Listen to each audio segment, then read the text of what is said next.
everybody, welcome to another episode of the We Are All Veterans podcast. I'm Ryan, and I want to get into something. I'm not going to try and ruffle any feathers here.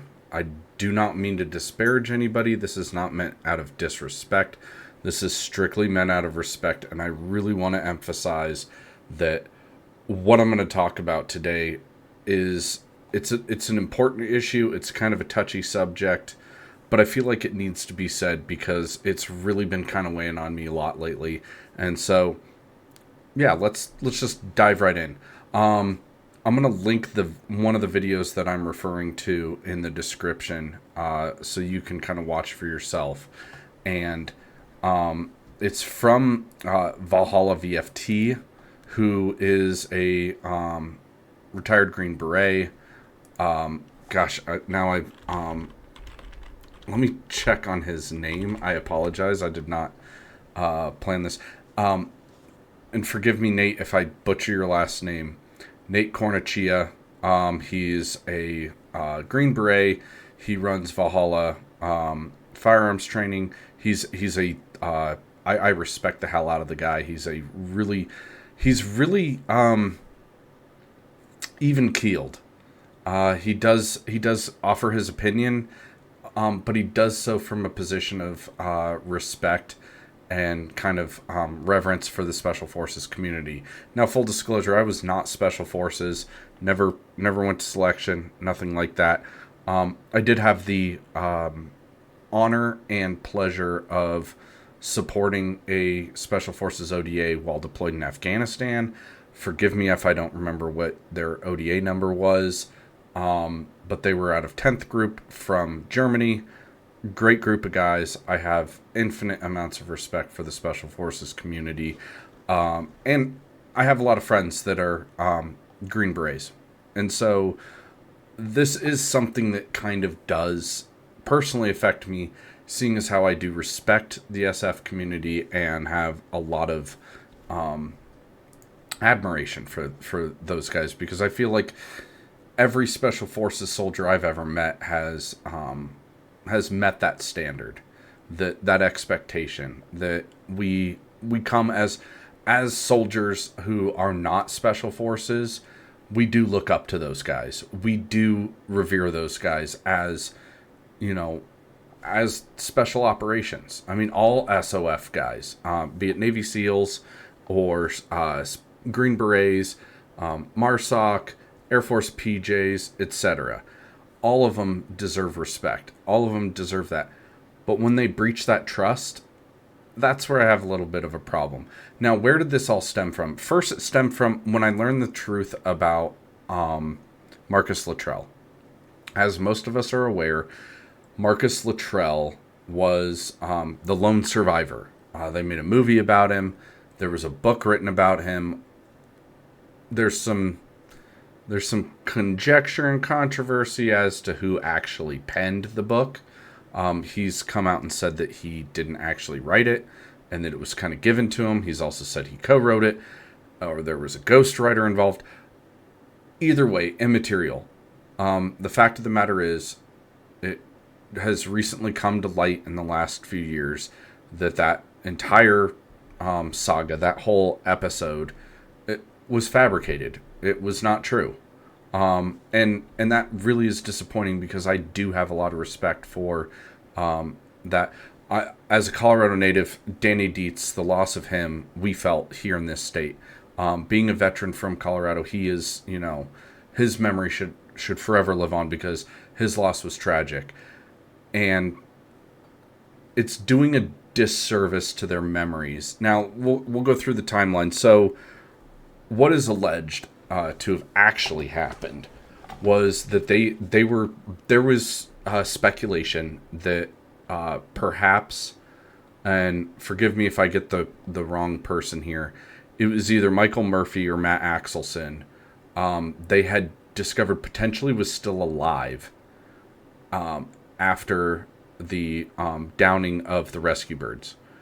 And so that kind of plays into the whole thing, that had they known, but it was conveyed via Marcus Luttrell that his whole team was wiped out and they were all dead. And so then they slowed down for the body recovery, because if they're already dead, we're not going to put troops in danger to go get the bodies. So those who don't understand from the veteran perspective, you never leave anyone behind, alive or dead. You don't leave them behind.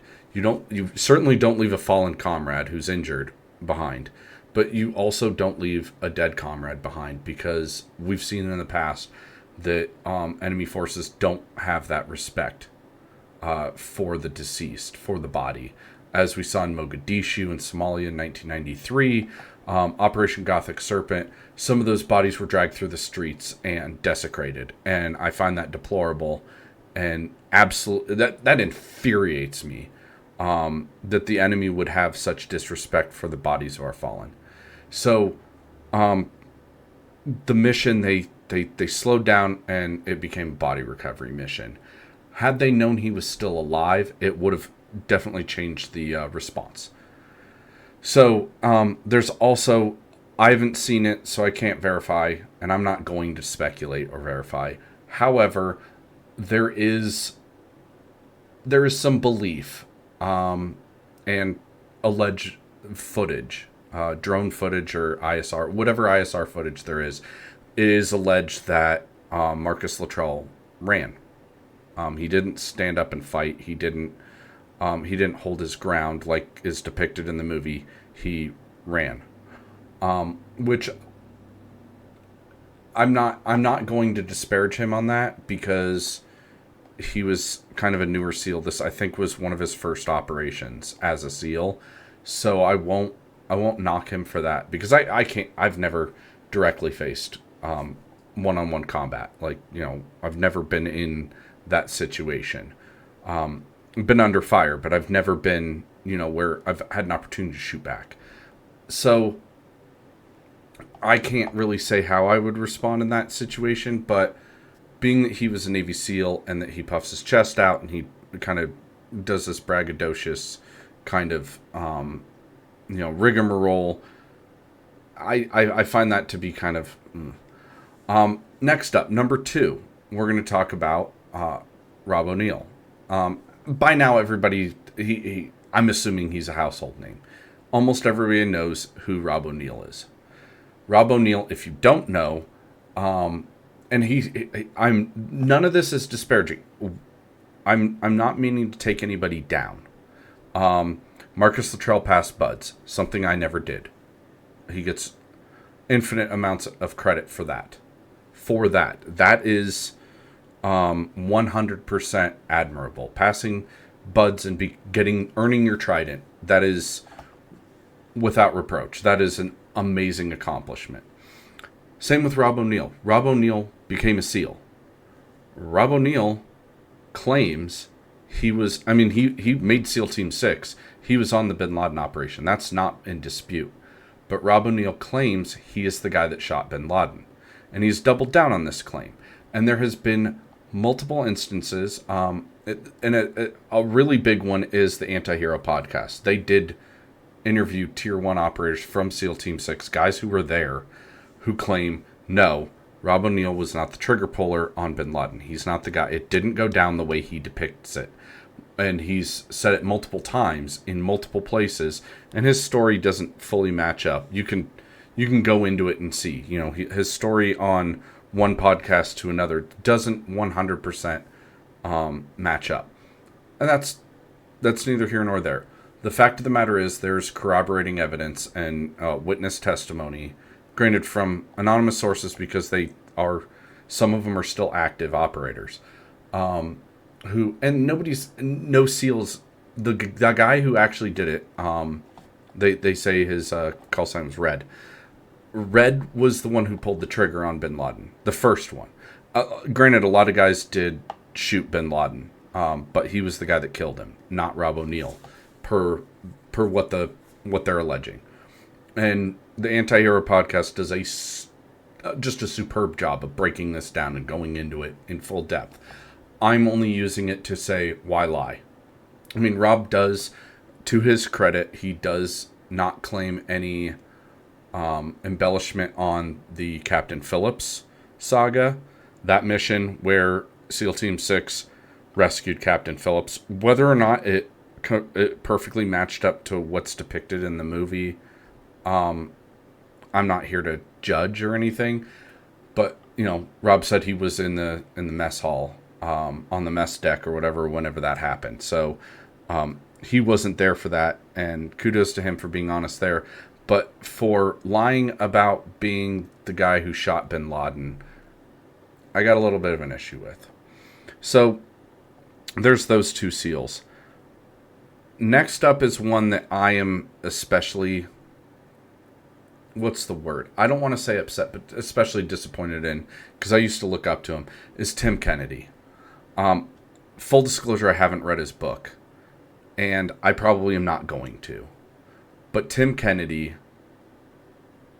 this one really upsets me, because Tim Kennedy not only lied, he also painted the Special Forces community in a really bad light. And he painted that the 18 series as something it's not. And that's what I have an issue with. We've had instances throughout the history of warfare of soldiers and sailors, Marines, and airmen not doing the right thing. Understandable. But this guy comes out and brags about it while embellishing the tale. And if you don't know what I'm talking about, he tells a story about a convoy in Afghanistan. I believe it was somewhere around 2011 or 2012, maybe.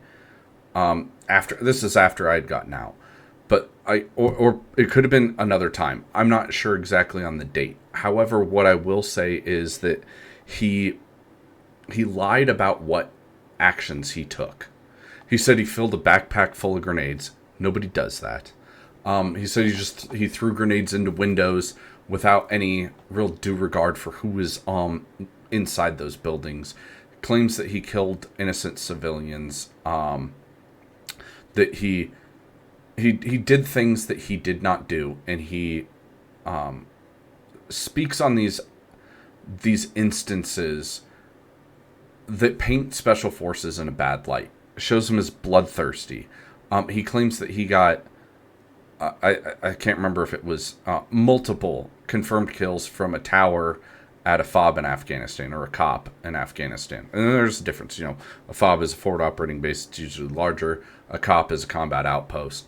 And he claims that while he was there, he got a SHATAC 338 Lapua bolt gun and was just headshotting dudes left and right. And if that's the case, then Tim Kennedy will go down in the annals of sniper history as being an even greater sniper than Chris Kyle or Carlos Hathcock, which is just false. No, he didn't.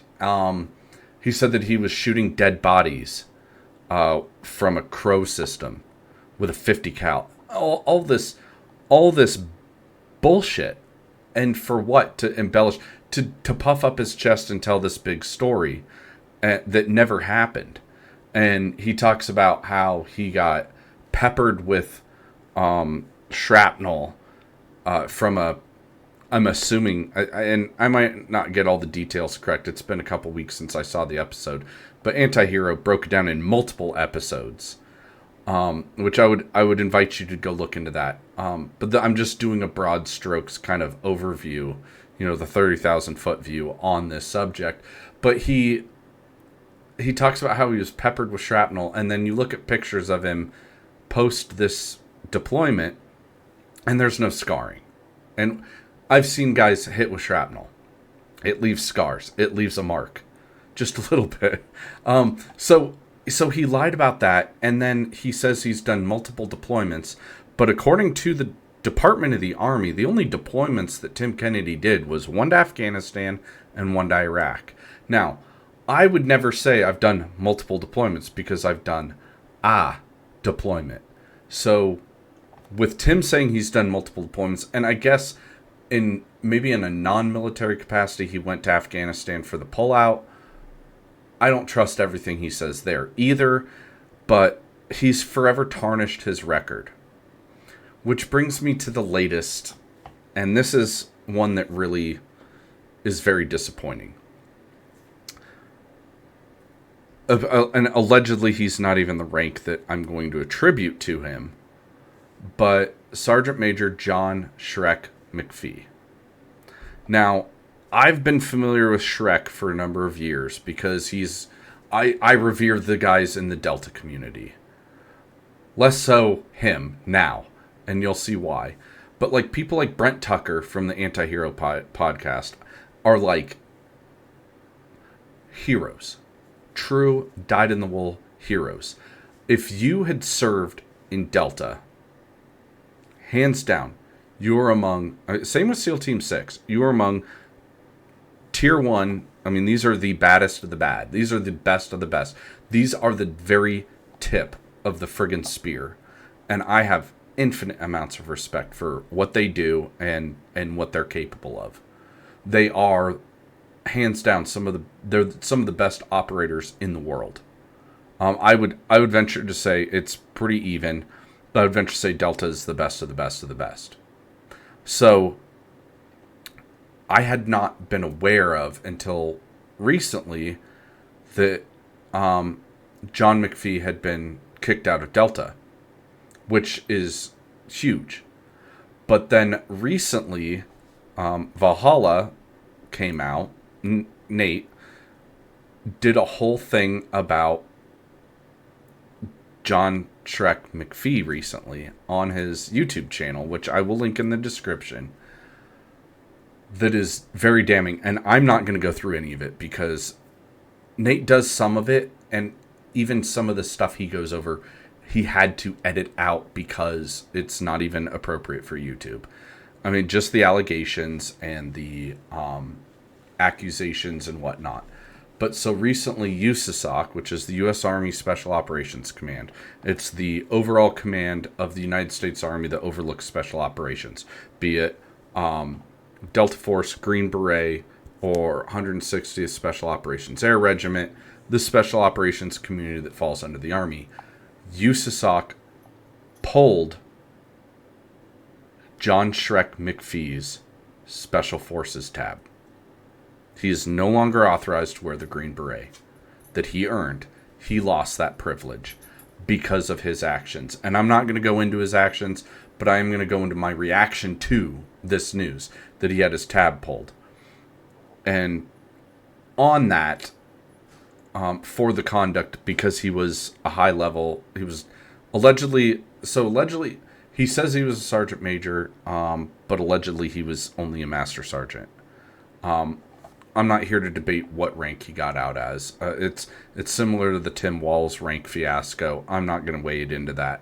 However, he was a high level guy in special forces. And so he's held to that high standard. Anyone who puts on the uniform should be held to a high standard.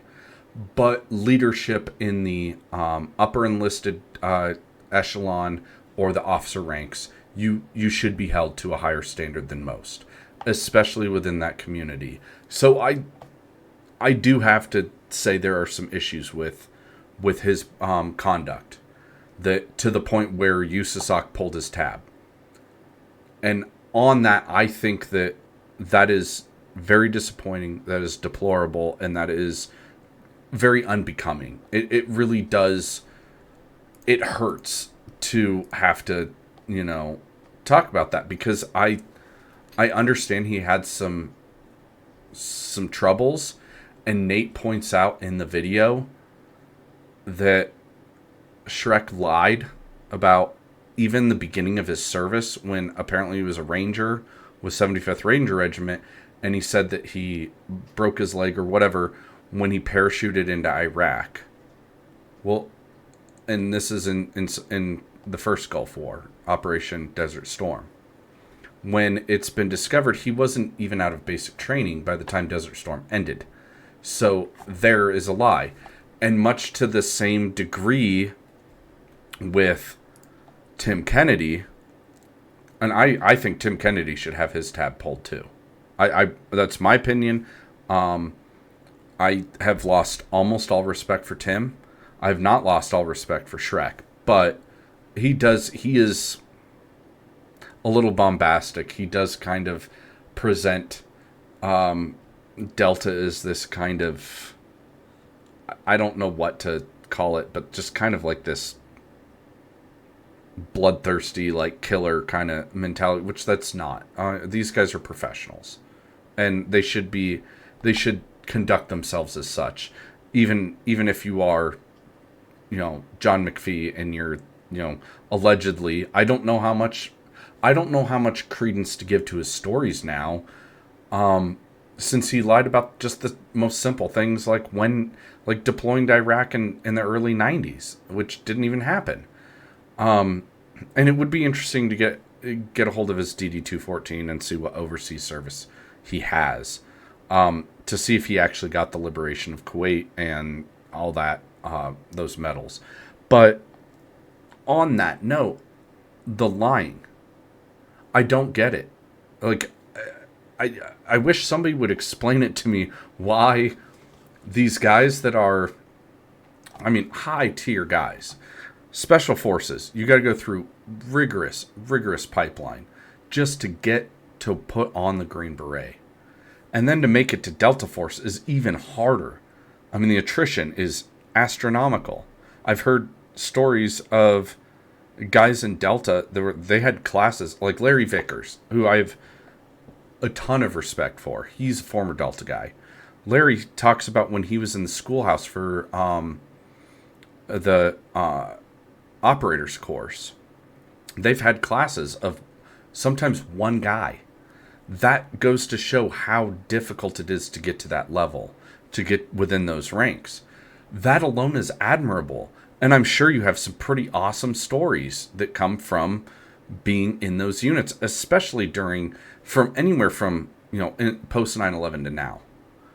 Today, I'm imagining that there are operations still being conducted by those higher level tier units, that we don't know about.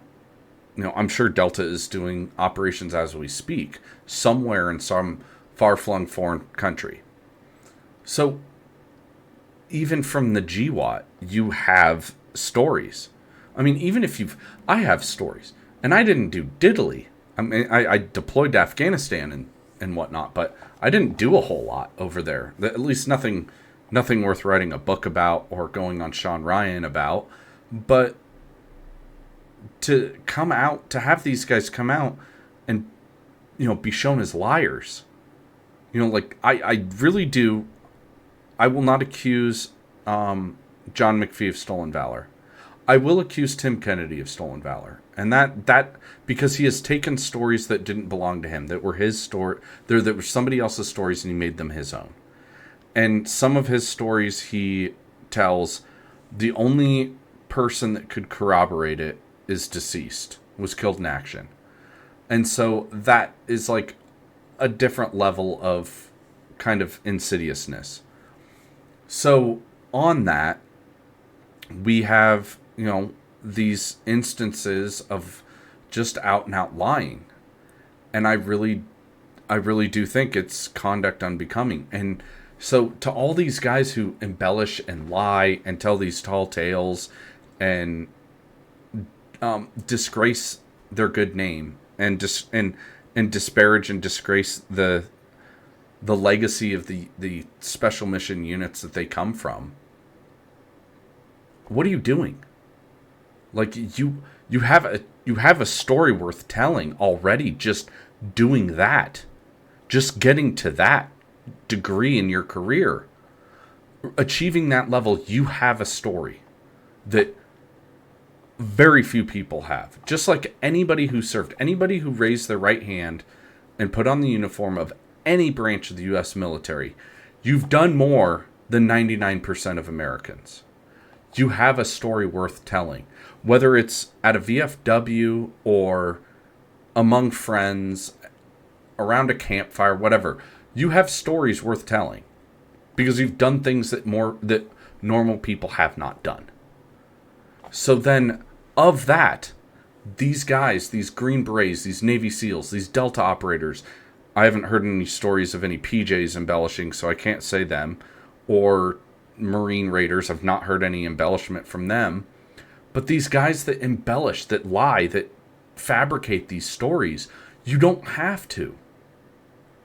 And I ask why? Like, what? To what end? To make you look better? You're already among the best of the best. I mean, I've met Green Berets who, what they've done is nothing short of just amazing, incredible, and to lie about this service, I don't understand it. I don't get it, and I don't think it's not doing you any favors, because when it's found out that you lied, then you just look like an idiot. You look foolish. And I don't get it. It's all these people that a lot of individuals look up to. A lot of veterans look up to. We say, I look up to guys who've done far more than I have, which is a lot more people than I know. I mean, like a lot of veterans I know have done far more than I ever did. And I'm not saying that I didn't do anything. I mean, I did support my unit, I did my job, etc. But there are guys who did more, who went a step beyond what I did in their service. And to kind of bring shame on that, it's really disparaging, and it really does. It's disheartening, and it hurts to lose respect for these guys, because you don't bring any dishonor on just yourself. You bring it on your community. And the Special Forces community is one that should be admired and revered among all walks of life, whether you're a veteran or not. And to have these guys put black marks on it by lying, it's not cool, and it doesn't work. It doesn't bode well. And it leaves a bad taste in my mouth. And you know what? Shrek deserves to have his tab pulled. So does Tim Kennedy. I'm not going to say that Rob and Marcus deserve to have their trident pulled. I won't go that far, but they do. It would make up for a lot of the disappointment if they came forward and just came clean. Just said, yeah, made it up. Yeah, I lied. Or yeah, that was written about me, and I let it get published. That's all they got to do, and they will have infinitely more respect. It's the same thing that Brent Tucker on the Anti-Hero podcast extended to all these guys. He does it all the time. He says, hey, if you just come out, come clean, we could shake hands and be done with it. I honestly, because he's doubled down and done it, I don't see Tim Kennedy ever doing it. And I really do think, as much as I respect his service and his bravery, I don't think Shrek's ego will allow him to come clean and all that. It would be interesting. But one other thing before I close that I would be interested in seeing. First of all, the whole Shrek thing, I would be very interested to see a anti-hero podcast covering that. Something. I mean, nothing, it doesn't have to be as in depth as the Tim Kennedy's lies. But that would be interesting. And it would also be interesting to see where Sean Ryan lands on this, because he's interviewed these guys. He interviewed Rob O'Neill. He interviewed Tim Kennedy. He interviewed Shrek. And I loved that interview. And now I'm left wondering how much of that interview was a lie. Rob O'Neill's interview, some of it was a lie. He didn't kill bin Laden. He wasn't the point man going up the stairs to hit bin Laden. And he's doubled down on it. He's not come clean, which is really what kind of disappoints me on that, because Rob O'Neill deserves, he's a hero. I mean, he's been awarded several times over for his actions. He is a heroic figure. Same with John McPhee. I would even say Tim Kennedy, but you don't know what of Tim Kennedy's accomplishments are true. So Tim, I can't really respect. But like Rob O'Neill was SEAL Team 6. He did things. He was an operator, tier 1 operator. He deserves respect. But the lie, man, it doesn't help. It's not good. So, I don't want to go too much longer than, I'm already at 30 minutes here, and I don't want to, drone on and on. You get my idea. You get my point. I've made my point. These veterans that lie, like, you've done enough.